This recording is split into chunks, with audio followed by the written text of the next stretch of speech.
Welcome back to the CHW Crew podcast. Thank you guys so much for tuning in. I'm so excited to have Miss Shannon with us today. How are you, Shannon?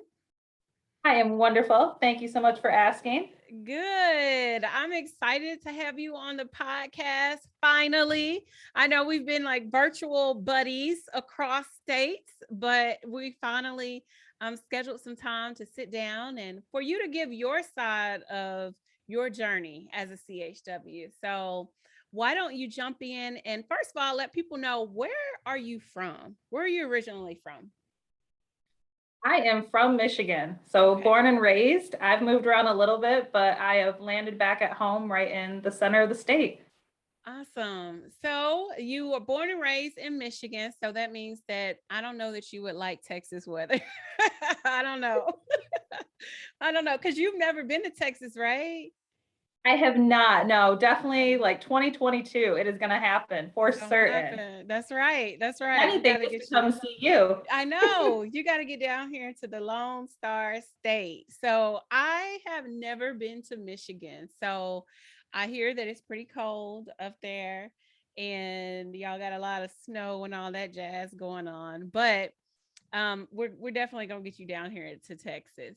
So tell me a little bit about how you got engaged into the CHW world. Yeah. So, like many, when I look back and reflect, I was a CHW a lot longer than I actually knew I was.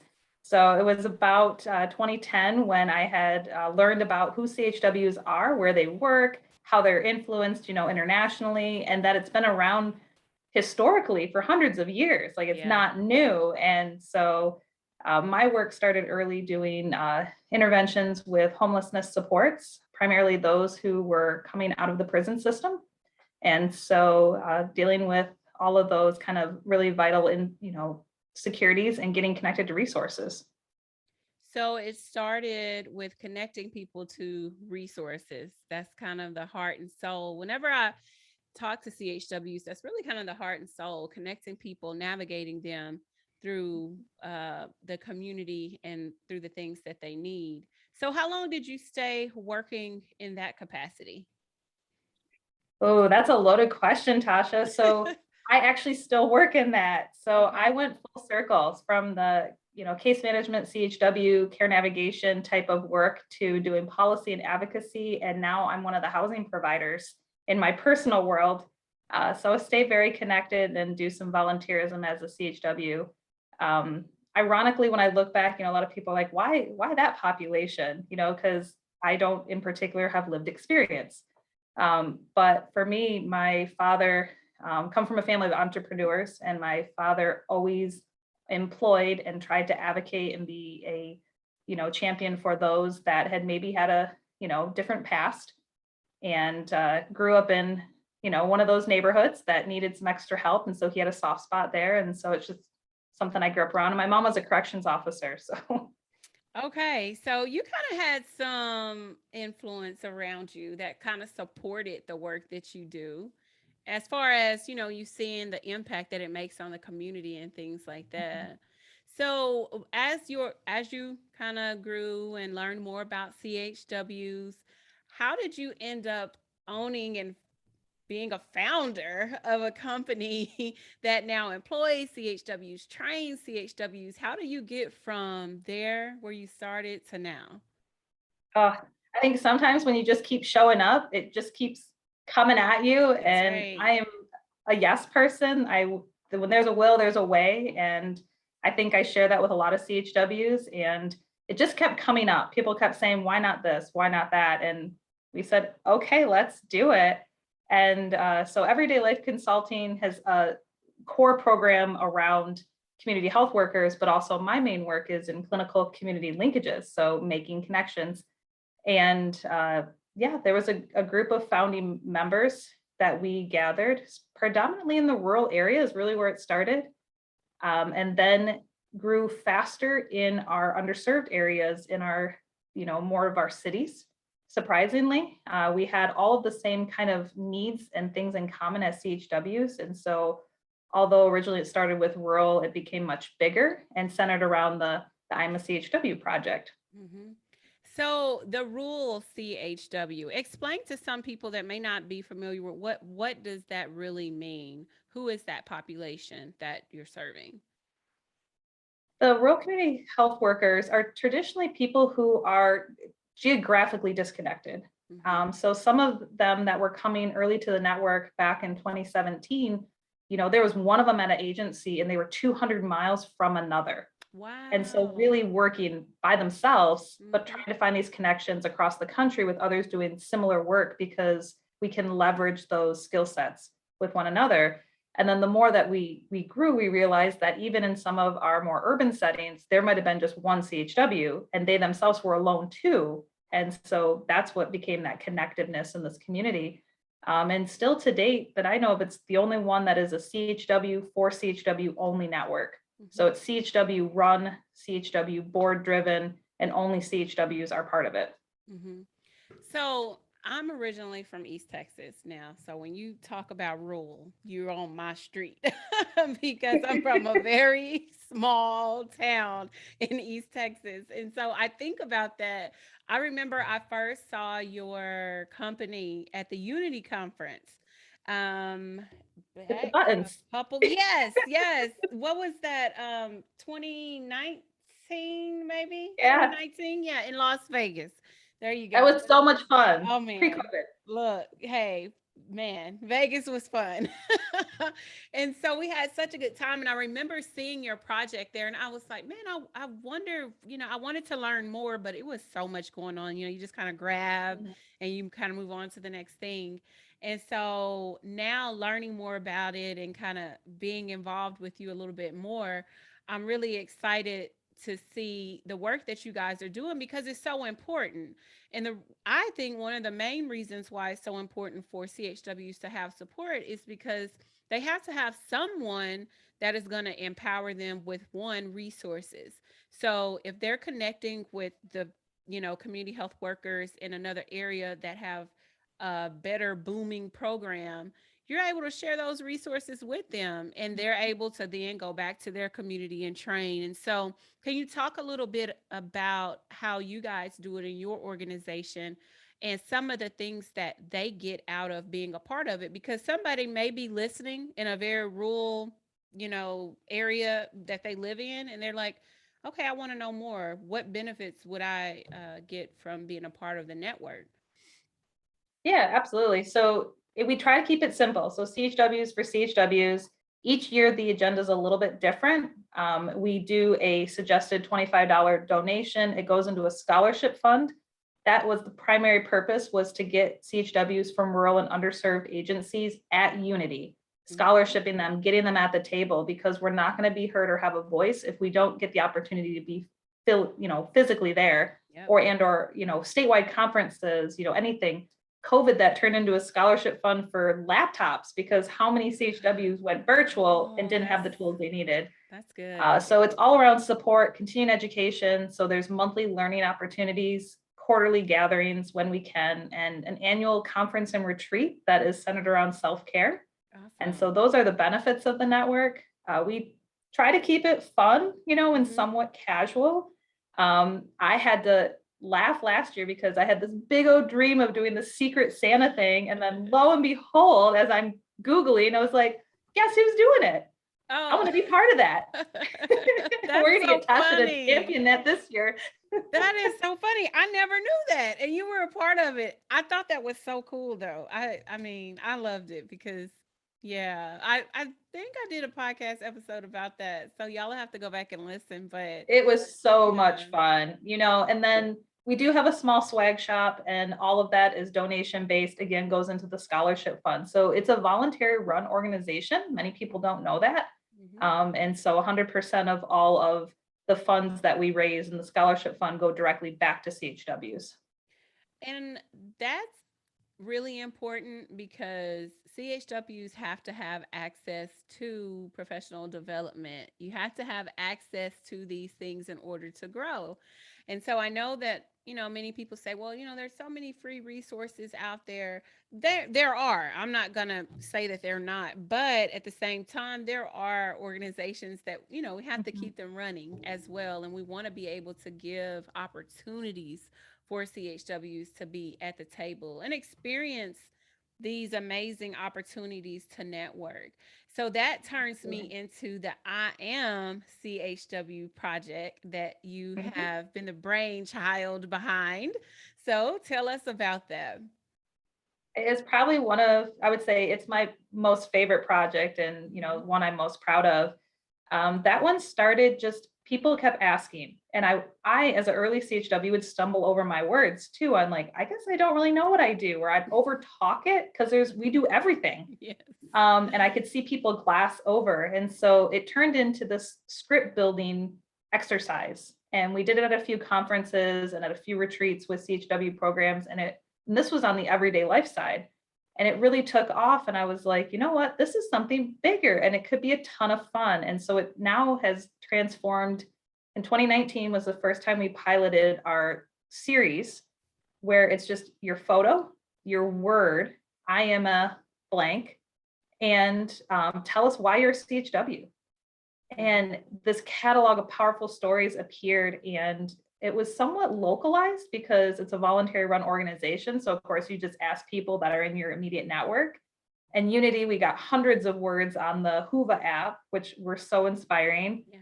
And so COVID took a little pause and went like it did for many of us. And then this year we were ready to relaunch because it's always in July. Unity changed their date. We're like, okay, well, we can't do July because I don't want to distract from a virtual Unity. And so it was worth the pause. And we've got so many more people involved. And October is tentatively the save the date. So our network meets the third Friday at noon, Eastern Standard Time. And so we're going to invite just anybody who wants to learn more about it. And then we will do more of an introduction. Third Friday at noon, and of course, I will have all of these dates in the in the show notes for you to go back and reference and get that information. So I'm excited about this project because I think that whenever you're able to collaborate with more people and you have this momentum behind this movement and I am a CHW, like that word alone is powerful. I am affirmation. So when you're able to identify with what you are that shows and says what you do, I just think that's such a powerful Mhm. statement. So I'm really excited about that. If Yeah. someone wants to be a part of it from anywhere in the world, are they able to do that? Yes, yes. And so that was the transformation that we made this year too. We have a new advisory team that is from CHWs all over the country. Many of who we will reveal very soon as we kick back off. And it is for anybody. It's free to participate, and we want all CHW voices who are willing to do it. We've got two mechanisms. You can either do it on your own. We can give you the link, or you can make it simple and send us your information and we can put it together for you. There you go. So, all of our listeners all over the globe, because we have a pretty nice chunk of listeners in Europe and also in our Mexico area. So, you guys send it in, send it in. Hey, if you want to be a part, her contact information will be listed in the show notes. So, you guys come be a part of the fun. Come be a Yes, part of the fun. come one, come all. We actually had a gentleman from Nigeria that participated in our first year. Awesome. And so, yes, it's very simple to participate. The email Tasha will give you, just info@rchwn.org. Obviously, you can find and connect with me, and I will help point you in the right direction too. There you go. So, do you train CHWs as far as in your company, everyday consulting? You do train CHWs, Yeah. and tell us a little bit about what that process is in Michigan, because I know it's different. The quick version. Yeah. It's a little bit different in Michigan. And Everyday Life Consulting, we offer both the core competency CHW training from the foundations, and we do that across the country in various modalities, especially states that do not currently have training in place. We try to help to train trainers and actually empower them to lead their own training. And then we do a CHW supervisor workshop and program development workshop. Those are our main ones. In Michigan, we've got two different trainings. So Michigan's a non-certified state right now, but working towards that. I'm constantly working with stakeholders and putting my voice as a CHW out there, because I've watched all the other states that have certifications in place, and I think it's a meaningful, mechanism. Why do you think that? Why do you think that it's meaningful for it to be certified? I like to ask people this question. Yeah. At this point, because it's the majority. I've talked to a lot of CHWs, and so when I say it, like, there's a large majority, and especially in Michigan, who want it. It becomes a industry standard. And when we're working either in healthcare or in other organizations, because of our lived experience and our close tie to the community, sometimes we are overlooked or not looked at as the same. And so part of the I'm a CHW this year, we are doing a Photovoice evaluation that is going to highlight the value of lived experience and how right now it's not always looked at as a key asset, and it should be. I agree. I certainly agree. And, working in the clinic, I think that was probably one of my biggest barriers when I was working as a CHW in the clinic, because we would spend time with our patients out in the community, checking, make sure they had the resources they needed. And sometimes sometimes the actions that you do, they're not quantitative. So you can't measure it per se. But it's so valuable because there's always a story behind the reason why someone doesn't have access, or what barriers is stopping somebody from even having access to healthcare. So I think that story needs to be told too. And the photo, would you say photo voice is the way that you Yep. guys are going to do that? We have two themes. One is lived experience. The other one is making the invisible visible. So just what you talked about, it's something I've done in my work in our program workshops with CHW programs across the country. And it can be done. We can quantify it in a meaningful way that makes sense for those who need to be sold on it. And it's hard because whose job is it? Like CHWs, we're doing a lot of work, and it's not always easy to quantify that because we're building the relationship, and that's what we're skilled at. I agree. I certainly agree.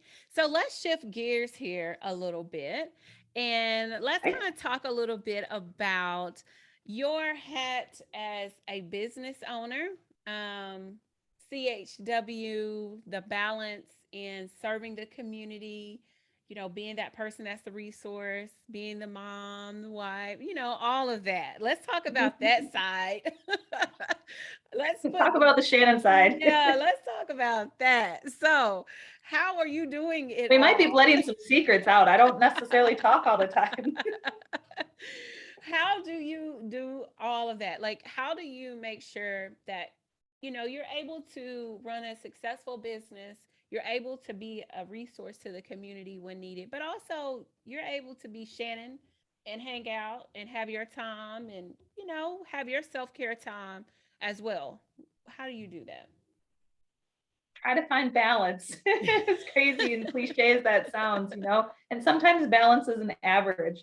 Running is my thing that I like to do, and I have not ran at all in the month of September, but it doesn't mean that I'm not a runner, Yeah, because that's it's the true. first month of school. And yes, I mentioned I've got little ones, somewhat little, they're 12 and 14.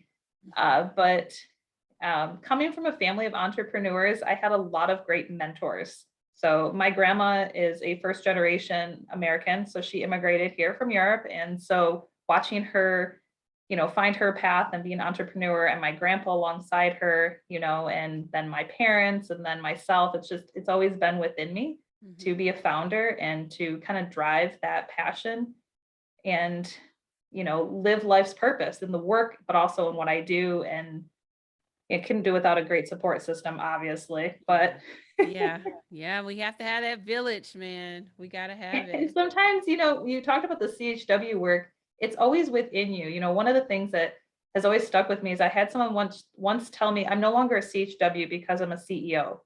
I was like, well, that's not true. Just because CHWs change career paths or maybe, professionally develop, it doesn't make us either a better CHW or not one at all. We're still the same CHW in Mhm. some respect. And I do continue to do that work. I lived in Michigan where we had a 500-year epic flood right on top of COVID. And I was working around the clock, putting programs together and being a CHW. And When our programs in our region are short-staffed, which many are right now, I am a staffing solution. So they know, because of my expertise as a master CHW, I can pick up the phone and pick up right where they left off and help them do their navigation. Mhm. And so I do that weekly. And for me, it fills my cup. That's what motivates me to keep going, to keep doing what I'm doing when I've had a long day, because, I really get to feel the impact of the work and keep my And pulse on it. yeah. And I'm glad that you said that, because I myself, and I've talked about this before, have been in a transition. So I'm not doing the work that many people are used to knowing me to do. And so it's transitioned somewhat, but I still feel myself as a CHW, even though it may not be, exactly boots on the ground, that person. It's a lot of behind the scenes planning and organization that has to happen as well. And so definitely, if you do feel, if there's somebody out there that, the pandemic has just thrown you for a loop and you feel, hey, I got so much stuff going on, I'm not a CHW anymore because I lost my job, or I'm not doing that work anymore. That's not true. You still, at the heart of it all, you still are. I've heard nurses say that before. Once a nurse, Yeah. always a nurse. You're always gonna, the way that you have been trained to think is Yeah. so different. It's who we are, and you asked earlier about training. I get asked this a lot, like, can you train someone to be a CHW? And I say no. I mean, I think it's within you. You either are or you are not a CHW. It's something that just is a purpose in your life, and it drives you, and it's a skill set that's very natural, for one reason or another. No different than an artist, Yeah. which, Oh, yeah. yes, you can train an artist, but are they going to be as skilled as someone who is just naturally? Yeah. Who are we I to can, judge? I say, so I can cook now. Am I a chef, or am I, a cook? When you talk about your grandmother's cook, I'm not. That's not my ministry, but I can make some stuff. So let's I want to know a little bit more about what you have for the future. I know you have this big project coming up with, IMCHW, Everyday Life Consulting. What are some things that we can expect from you in the future, or maybe the rest of the year, if you want to let that Yes, cat. yes. Well, you led on to a little bit. So the I'm a CHW, the Everyday Life Consulting, we are a financial supporter. We would love to support traveling and capturing stories as far and wide as we can, to all extent possible. So that's going to be a lot of the focus, because we need it right now. We need to capture those stories and help to elevate the voices and support the organizations that are looking for those stories. Mm-hmm. When we talk about everyday life, one of the things that people don't necessarily know about us is we help to incubate talent. So if you have a talent, so anybody out there, and you've ever thought about, like, hey, I want to train on this, or I'd like to be a public speaker on this, we have quite a few consultants that come on our team, and we help to mentor and get them to where they want to be. That's And so that's not awesome. always as publicly known. That's awesome. That's a And little then, nugget. That's free just for the yes, podcast listeners. There you go. it is. But no, I'd like to travel to Iceland in a personal level, but you Yeah. know, Well, that hey, might be on the listen. 5-year plan when my There you son graduates high school. That's awesome. Iceland. Really? So Yeah, you do like the cold weather. I do. I do. Yeah, I like the so heat though too. I was in Costa Rica this summer. It was not necessarily my choice vacation, but it was beautiful, perfect, couldn't have been better. It was childhood best friend's wedding, but it was a long well, time coming. I don't know that you would have that expression with July, Texas heat, but I mean, I you might need know, to get in shape a little because I'm gonna be hot and sweaty. girl, listen, it's just a mess. Curls gone. Now, is Oh it man. humid heat or is it like dry heat down there? It's dry and sometimes humid. Like, it's crazy because in East Texas it's more humid. Like, and in the city it's like, it's Yeah, I dry. So don't know it's what month to crazy. have you come up to Michigan, because July is like 90 and sweaty hot, like humid, and then I don't know, the fall's beautiful right now. That's like my favorite time. Mine And too. the snow's great too. Mine too. I actually like the snow. So story time, I'll have to do this actually as a podcast episode. But I actually lived in Utah for a little bit. So What? yeah, yeah, that's a whole episode. But yeah, I Well, lived in Utah for a little bit.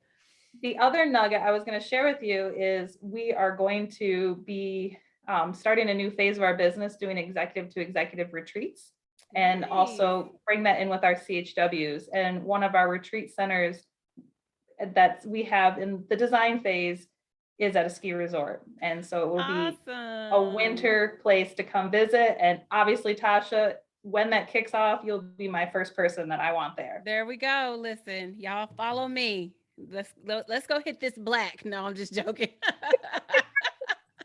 I'm staying on the green hills. That's funny. Well, man, this has really been informative. I'm really, really excited. I cannot wait to share more about the IMCHW project, everything that you have Right going around the corner. on. Yes. And listen, you guys, again, it's for all CHW. So wherever you are located, we want to hear your story. We want to connect with you. I will leave Shannon's information in the show notes. So you guys make sure to reach out to her. Where can they follow you on social? I am just on LinkedIn and Facebook right now Yeah, that's for good. That's us, but we have a Twitter account coming okay. and possibly Instagram. All We'll see right. where it goes, especially with the I'm a CHW. All right. So I will make sure to link the website and her information in the show notes for you guys so y'all can touch bases and jump on this fun train. It's been fun, Shannon. Thank you. Absolutely. Great to talk to you as always. You too.